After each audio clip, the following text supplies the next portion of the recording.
books walk, we may die. So if the book can walk. So the idea was to, and therefore I thought, let it be very participatory. The larger group of Casablanca met 2 times again, and one of them, Fatima, came to Hyderabad, and the other, I think we had it, I've forgotten where. Geneva. And we took all the people who came to the Casablanca meeting to write about what they knew on economics of inequality, sometimes feministic, sometimes just what they thought. So you have Yassine Fall here writing about agriculture, you have me writing about something else. And basically, we found at the end of it, after we did this, and I really suggest that it's worthwhile because each essay is written by a woman from our region, a woman from Cuba has written, and each of them was giving what the work they did. Basically, we are suggesting that the profile of what women do in our countries is very different from what is being assumed to be done. And therefore, we have to look at it in terms of the reality on the ground. So we have very good, learned, thoughtful ways. And the last point I want to make is, therefore, we are challenging the indicators of progress.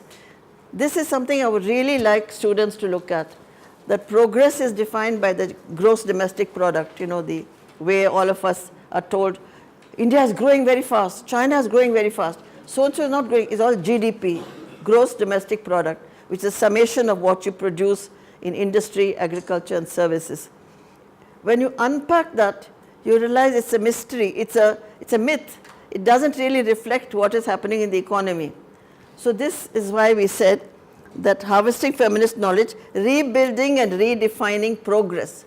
So you want to know what is progress. It's not the GDP, it's other things like the slogan or the aim of this conference that we just come out of making it a poverty-free world. And the measuring systems used in this, currently being used, are misleading.